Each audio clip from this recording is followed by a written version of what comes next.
कि फास्टैग आखिर काम कैसे करता है, यानी कि हाउ फास्टैग वर्क्स।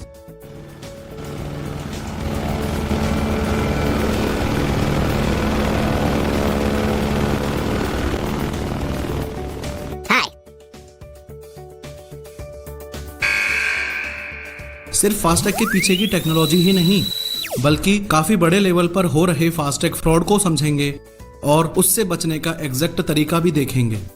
इस सब के अलावा ये भी सीखेंगे कि टोल लेन से गुजरते वक्त आपकी और आपके आगे वाली गाड़ी के बीच में एक और गाड़ी या 4 मीटर का डिस्टेंस होना क्यों जरूरी है। गवर्नमेंट ऑफ इंडिया ने टोटल 7 अलग अलग कलर्स के फास्टैग जारी किए हैं। कार, जीप, वैन एक्सेट्रा के लिए वॉयलेट कलर का फास्टैग, मिनी बस और 2XL वाले लाइट कॉमर्शियल व्हीकल्स के लिए ऑरेंज कलर का फास्टैग। जिसे पता ना हो वो जान ले कि किसी भी व्हीकल का वो पार्ट जो टायर्स को कनेक्ट करके उनको रोटेट करने में हेल्प करता है उसे एक्सल कहते हैं। 2XL वाले बस और ट्रक्स के लिए ग्रीन कलर का फास्टैग, 3XL वाले बस और ट्रक्स के लिए येलो कलर का फास्टैग, 4, 5 और 6XL वाले बस और ट्रक्स के लिए पिंक कलर का फास्टैग, 7 या उससे ज़्यादा एक्सल वाले ट्रक के लिए स्काई ब्लू कलर का फास्टैग, HCM यानी हैवी कंस्ट्रक्शन मशीनरी और EME यानी कि अर्थ मूविंग इक्विपमेंट जैसे JCB एक्सेट्रा के लिए ब्लैक कलर का फास्टैग। खैर, national electronic toll collection programme के तहत जारी किया गया फास्टैग RFID टेक्नोलॉजी के बेसिस पर काम करता है। रेडियो फ्रिक्वेंसी आइडेंटिफिकेशन टेक्नोलॉजी, यानी कि ऐसी टेक्नोलॉजी जो इलेक्ट्रोमैग्नेटिक स्पेक्ट्रम में रेडियो वेव्स की हेल्प से काम करती हो। आसान शब्दों में RFID टेक्नोलॉजी के 2 मेन कंपोनेंट्स हैं। पहला ये RFID टैग जिसे फास्टैग भी बोला जाता है, और दूसरा ये RFID स्कैनर जो इस फास्टैग को स्कैन करता है। जैसे ही आपकी कार इस फास्टैग लेन में एंटर करती है, RFID स्कैनर आपकी कार पर लगे फास्टैग को स्कैन करने लगता है। अब फास्टैग में ये सब जो दिख रहा है, यानी कि tag ID, bank name, customer care number और लोगोज के अलावा 2 ऐसे कंपोनेंट्स हैं जो नेकेड आईज से विजिबल नहीं होते। वो 2 कंपोनेंट्स हैं चिप और एंटेना। इस चिप में आपके व्हीकल की वो सारी डिटेल्स होती हैं जिसकी हेल्प से ये पता लगाया जा सके कि उस व्हीकल का टोल फेयर कितना होगा, जैसे कि vehicle class, vehicle wait, FASTag ID, vehicle registration number और व्हील बेस, यानी कि 2 एक्सल के बीच का डिस्टेंस एक्सेट्रा। इसी तरीके से अगर यही RFID टैग इंसानों पर लगा दिया जाए तो ये इंसानों की डिटेल्स बता देगा, और जानवरों पर लगा दिया जाए तो RFID स्कैनर से स्कैन करके जानवरों की डिटेल्स भी देखी जा सकती है। इस एंटीना की हेल्प से ये RFID स्कैनर इस सारी की सारी व्हीकल इंफॉर्मेशन को अच्छे से कलेक्ट कर पाता है।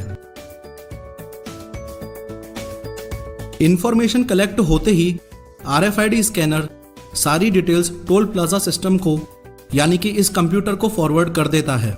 शायद आप पहली बार देख रहे हो, लेकिन टोल प्लाजा पर रखे कंप्यूटर की स्क्रीन कुछ ऐसी दिखती है। इसमें toll owner, transaction number, CCTV recording, date and time, vehicle weight, temperature और लेन इंफॉर्मेशन के अलावा RFID स्कैनर के द्वारा दी गई डिटेल्स इसी जगह पर होती हैं।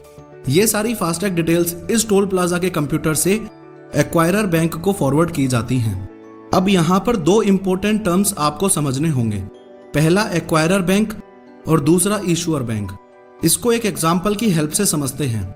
शॉपिंग करने के बाद जब मैं खरीदे हुए सामान का बिल पे करता हूँ, तो जिस बैंक ने मुझे शॉपिंग करने के लिए क्रेडिट कार्ड दिया है वो तो हुआ इशूअर बैंक, लेकिन जो दुकान का मालिक उस पेमेंट को एक्सेप्ट करेगा, उसके बिहाफ पर जो बैंक काम कर रहा है वो हुआ एक्वायरर बैंक।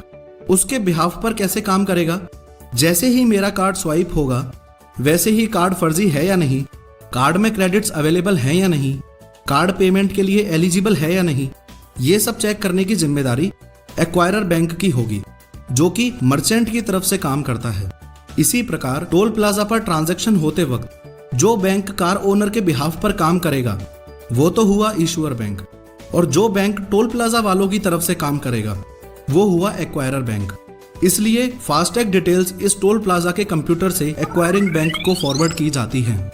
एक्वायरिंग बैंक के पास डिटेल्स पहुंचते ही ये पता लगाने के लिए कि फास्टैग डिटेल्स वैलिड हैं या नहीं, वो सारी डिटेल्स NETC मैपर को फॉरवर्ड कर देता है। NETC मैपर एक प्रकार की फास्टैग लाइब्रेरी है। जिसमें आज तक जारी हो चुके सभी 1,30,00,000 फास्टैग्स की इंफॉर्मेशन रहती है। अब NETC मैपर वापस एक्वायरर बैंक को बताता है कि उस फास्टैग की स्टेटस क्या है, वो वैलिड है या नहीं। अब अगर फास्टैग फर्जी हुआ तो acquirer bank toll plaza system के पास मैसेज भेजेगा कि इनवैलिड फास्टैग, और अगर फास्टैग वैलिड हुआ तो जो एक्वायरर बैंक है ये कैलकुलेट करेगा कि कितना अमाउंट लेना है और वापस NETC मैपर के पास डेबिट रिक्वेस्ट भेज देगा। अब ये NETC मैपर उसी डेबिट रिक्वेस्ट को इशूअर बैंक के पास फॉरवर्ड कर देगा। इशूअर बैंक फास्टैग होल्डर या दूसरे शब्दों में कार के मालिक के खाते में से टोल फेयर डिडक्ट करेगा और NETC मैपर को इन्फॉर्म कर देगा। फिर NETC मैपर एक्वायरर बैंक को इन्फॉर्म करेगा और acquirer bank toll plaza system को बताएगा कि ट्रांजैक्शन सक्सेसफुल। ट्रांजैक्शन सक्सेसफुल का मैसेज आते ही आपका बूम बैरियर खुल जाएगा और आप टोल प्लाजा क्रॉस कर पाओगे। अब बात करते हैं फास्टैग फ्रॉड की। इशूअर बैंक NETC मैपर के अलावा कार के मालिक के रजिस्टर्ड मोबाइल नंबर पर भी अलर्ट SMS भेजेगा कि आपके फास्टैग अकाउंट से इतना टोल फेयर डिडक्ट हुआ है। पर प्रॉब्लम यह है कि मैक्सिमम केसेस में ये SMS 10 मिनट से 1 घंटे के बाद आता है, यानी कि जब तक आपके पास SMS पहुंचेगा तब तक आप 12 किलोमीटर से लगभग 70 किलोमीटर तक का सफर तय कर चुके होंगे।